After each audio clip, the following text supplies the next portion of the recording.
Una vez, no hace mucho tiempo, empecé a leer un libro de Ernesto Sabato que se llamaba El Túnel. Y el espectador se preguntará, ¿qué tiene que ver esto con My Hero Academia? Pues esta historia empezaba con su protagonista, y nos contaba cómo iba a terminar el relato, cambiando la perspectiva de cómo el espectador leía desde un principio la obra. Es bastante parecido a Deku, que desde el momento que empieza a contar su historia, sabemos que se convertirá en el héroe número 1. Pero El Túnel es un libro que termina con un asesinato, y esto es una historia de superhéroes. Así que antes de divagar en exceso, hablemos de Boku no Hero.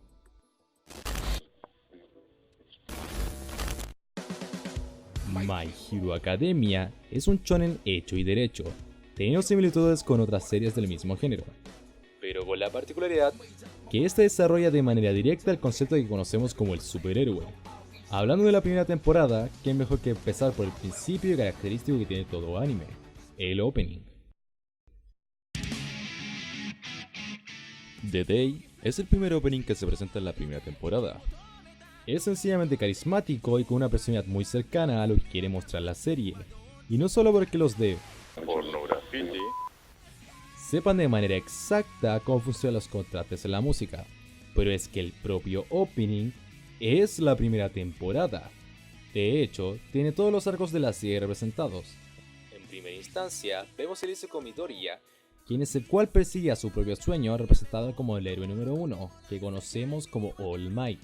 Y en consiguiente, podemos ver partes tan importantes como el pasado y enfrentamiento del protagonista y antagonista, para finalizar con una de las batallas más destacables de la temporada, que es el ataque a la USJ. A lo que voy, es lo importante que son las aperturas y el primer contacto que se tiene con la temporada. Coloca algo en el shonen que otras series no han hecho y cometen ese error. Pero no es porque sea esa revolución del género que todos hablan. El primer capítulo de la primera temporada nos mete de lleno con un contraste. La narrativa empieza contando de cómo el mundo ha cambiado desde el primer caso de particularidad, denominándolo así como el bebé brillante hasta la actualidad, en la cual se ha normalizado la aparición de estos dones hasta el punto de que la ficción se hace realidad y los héroes de cómics se vuelven una profesión normal. Luego de un tiempo, se entiende cierta relación entre lo que es la desaparición de una articulación vestigial en el pie y el desarrollo de la particularidad, a partir de los 4 años de edad. Y partiendo con esta premisa, es cuando la serie comienza con Midoriya diciendo: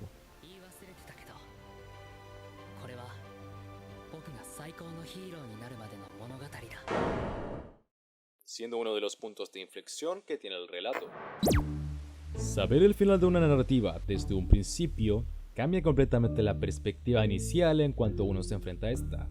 En el libro El Túnel, al saber que la historia terminaría con el asesinato de María de parte de Juan Pablo Castel, nos hace desde el inicio reflexionar qué es lo que lleva a este personaje a este punto de la historia, y por qué llega a este final, no el final en sí.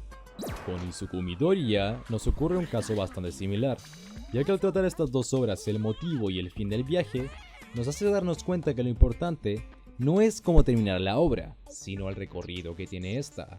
En series como Naruto o Dragon Ball, se pone a personajes en lo que podrían considerarse estado crítico, pero tanto yo como tú y nuestra relación de espectador, sabemos que en ningún momento los protagonistas de estas obras nos generan una tensión real de que puedan morir, ya que lo hemos visto 1.000.000 de veces con Goku teniendo cada vez más una transformación mágica de la nada, y en Naruto la serie se llama Naruto. En esta serie se ahorra esta vaga manera de intentar generar tensión con el protagonista, y no te miente a la cara fingiendo que pueda morir. De un principio, la obra sugiere que el protagonista vivirá, dando a los secundarios interacciones más realistas, generando en ellos la tensión. No es algo nuevo, ya que One lo ha hecho con el personaje invencible y webcomic de One Punch Man desde el 2009, y Boku no Hero existe desde el 2015. Así que no es algo que aporte realmente al género. Entonces, ¿por qué alguien debería plantearse ver My Hero Academia? Cuando hablan de esta serie, normalmente la presentan como la revolución del género, o el último y mejor anime de peleas.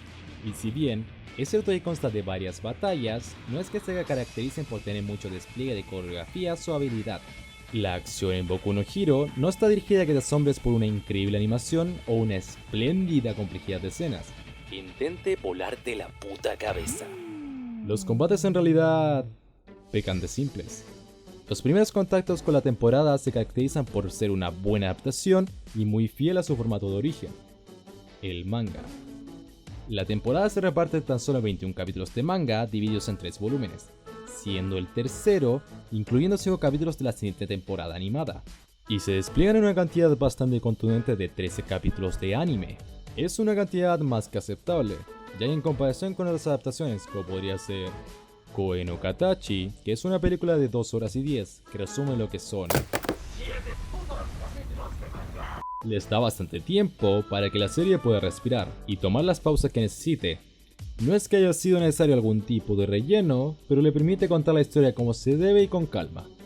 El problema es que al ser una adaptación tan fiel, genera ciertos problemas en el cambio de formato. Y eso incluye la acción, teniendo esta temporada lo que podríamos considerar 3 batallas importantes. Esta serie es un anime de peleas, pero no se la pasa peleando todo el tiempo. La mayoría de este se basa en construir el por qué se producen estas batallas y darle un debido peso a cada una de ellas. En algunas teniendo el factor que llamaremos de riesgo, ya que es posible que un personaje pueda morir, y otras en las que son una batalla más consigo mismo. En Deku vs Kacchan no se presenta este factor riesgo. Como ya definimos, Midoriya no va a morir, y además se enfrenta en un ambiente escolar que tiene ciertas restricciones. Pero esto no le quita la emoción al enfrentamiento. Es una batalla que muestra la primera vez que estos personajes se enfrentan de verdad, y Bakugo es capaz de reconocer a Izuku como rival. Es por eso que ambos tienen su apodo del titular del capítulo, los dos están al mismo nivel. Y esta rivalidad se construye desde el primer capítulo para luego desembocar en esta batalla. Es una rivalidad que se va acumulando y realmente no importa quién gana el enfrentamiento. Teniendo en cuenta el contexto de prueba práctica, lo que importa es el impacto que tendrá en cada personaje, al saber que uno puede superar al otro. Se nota el valor que tiene cada enfrentamiento, incluso es la primera vez que Deku ocupa su nueva particularidad contra alguien más. Y hablando de sobrepasar límites, el capítulo número 2, que es llamado Lo que necesita un héroe, es por este motivo. Nuevamente se ven involucrados estos 3 personajes, siendo Katsuki Bakugo el aprisionado por el piano acuático, y los héroes del lugar lo que nada pueden hacer más que esperar, debido a su capacidad técnica. No pueden actuar por su particularidad, y siendo el personaje que no tiene una el que sí decide actuar. Es como la apología que se hace en Spider-Man Homecoming. Si no eres nada sin el traje, no te lo mereces, ¿ok? Midoriya es quien intenta salvar a su rival, a pesar de no tener un Kosei con el cual intervenir, y es por esta razón que All Might es impulsado para actuar, para sobrepasar su límite y salvar al shonen. Y esos son los verdaderos valores que necesita un héroe, que después lo desarrollan como el concepto de Plus Ultra. El punto es que Deku, a pesar de no tener un quirk, decide actuar, y un héroe precisamente eso es lo que tiene que lograr. El ideal que la serie presenta no es un héroe que actúa cuando puede, un héroe siempre debe actuar para ayudar o impulsar a los demás, y en el caso del símbolo de la paz, sobrepasar sus límites o ir más allá. Y luego hablaremos de All Might vs Nomu, pero les prometí hablar sobre el problema de su adaptación tan literal, así que vamos a ello. He hablado de cómo cada pelea tiene una razón de ser, pero también tiene algo en común que no son sus personajes. Estas peleas son simples. Cada pelea, que en algunos casos por diferencias de poder no podemos considerarlas como tal, tienen en común que cada una cuenta con pocos movimientos. All Might literalmente derrota a este enemigo al instante y toma casi todo el capítulo. Es una larga escena de exposición que tan solo desemboca en un movimiento. Y nuevamente en Deku vs Kacchan, la batalla se prolonga durante todos sus completos 24 minutos, y más que un enfrentamiento, tienen mini confrontaciones que se van dividiendo durante todo el episodio. Pero que algo sea simple, no necesariamente significa que sea malo, pero juega mucho en riesgo en perder la atención del espectador. Cada golpe que Bakugo da, al ocupar su particularidad, es duro, ya que Midoriya está completamente indefenso al no poder ocupar la suya. Y también es un caso en el que se nota demasiado la diferencia de poder. Se nota el peso de cada acción. Estas confrontaciones las considero como peleas, pero realmente Deku golpea una sola vez, y ni siquiera es a su contrincante. Porque la narrativa entiende que un enfrentamiento no necesariamente es una batalla física. La serie engrandece cada movimiento cuando entra en este estatus. Ocupa las extensas escenas de posición que confía del género del cómic americano y las hace suyas. En general, cómo se estructura esta serie es lo que logra que una historia así funcione en este formato. Y es así como podemos definir su filosofía. La filosofía de My Hero Academia está intrínsecamente relacionada con escenas provenientes de la animación oriental. Jaime Altozano define este concepto como la extensión narrativa, que son estas pequeñas escenas que, a pesar de suceder en la vida cotidiana, el género las convierte en macromomentos. ¿Por qué es esto importante? Pues porque esta obligación de hacer las cosas lentas y sencillas ha permitido al anime extender la vida cotidiana, Convirtiendo el peor defecto de este subgénero de animación en su mayor virtud, y en un espectro único presentado por primera vez en el género de la animación japonesa. Recomiendo revisar el video de Jaime para entender de manera más amplia el concepto, pero con esto es suficiente. Hay que admitir que el formato no es perfecto. En varias escenas, por cierta culpa de este, perderá credibilidad. En esta escena, literalmente Tsuyu está a un palmo de distanciarse de ser desfigurada, pero a All Might le da tiempo de presentarse con su "yo estoy aquí", y en el intertanto Shigaraki decide, por arte de magia, retirar su mano.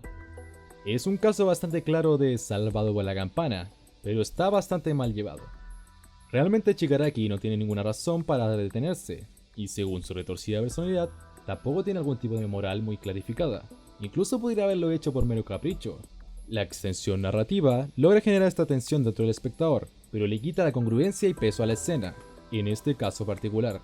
En el manga esto no ocurre, porque las distancias son más prudentes y esta tensión es un chasquido al cambiar de página, aparte de ser las últimas viñetas de este volumen, y le da un tiempo al espectador para que pueda olvidar.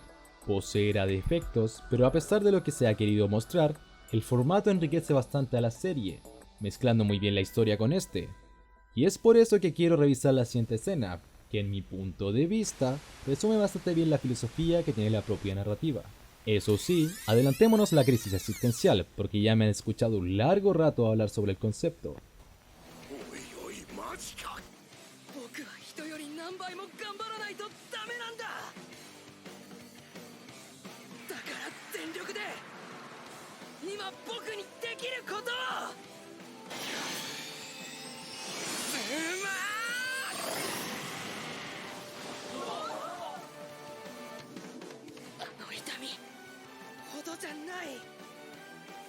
A lo que me refiero con la filosofía de esta serie es realmente la filosofía con cualquier anime.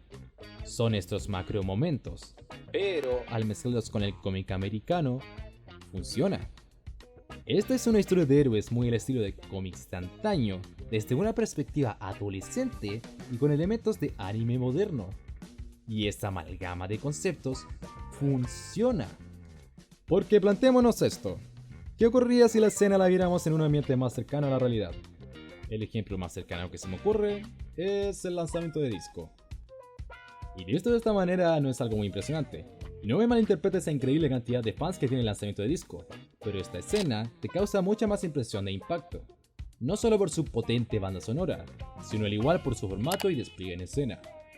La filosofía de My Hero Academia es a través de actos brillantes y una atmósfera adecuada, construir a un personaje como un héroe, valiéndolo por el peso de sus acciones. Muy contrario a lo que se podría ver dentro de una perspectiva Marvel.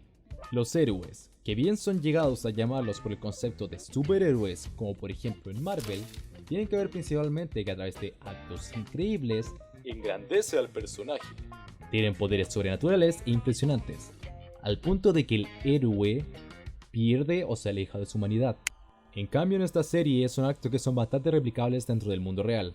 Obviamente no todos cumplen con esta norma, pero le dan un acercamiento más humano a los personajes. Y ahora que tenemos todos estos conceptos claros, hablemos de All Might vs Nomu y la definición de Plus Ultra. Si bien la escena anterior define la filosofía, All Might vs Nomu da a entender el culmine y el clímax de todo lo que se trató en la temporada.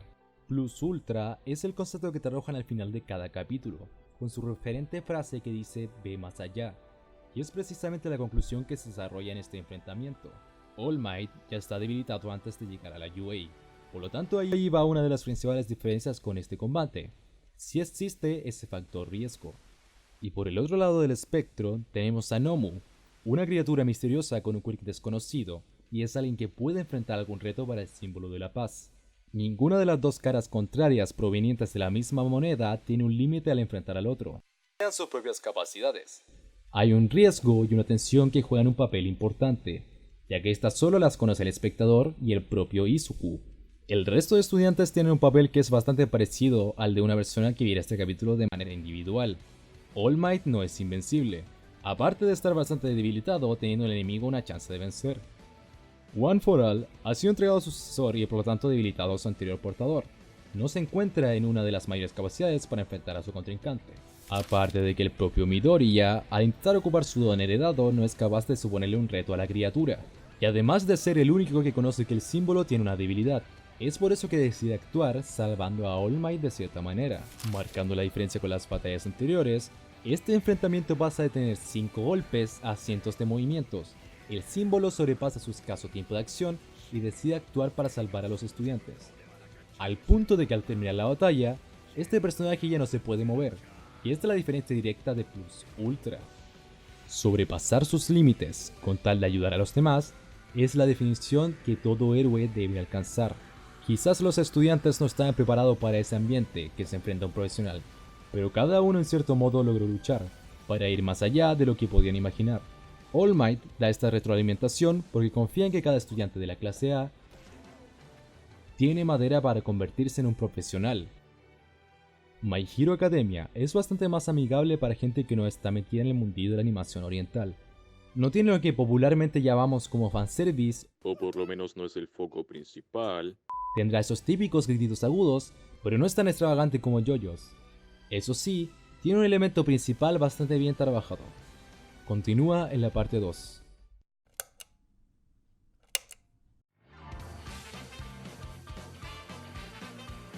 Y al fin, este ha sido el primer video de una serie de 4, y lleva en reposo desde finales del 2018. Con esa brecha de tiempo, se entiende que bastante de opinión ha cambiado y hay un par de cositas que no deberían ni ser así. Pero fue para poder sacarlo de una vez, y poder experimentar con la edición.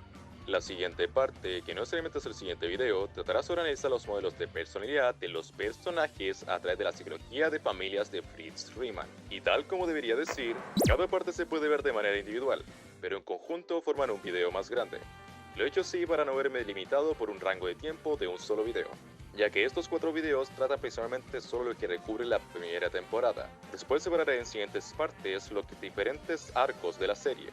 Y no dándole más vueltas al tema, chao.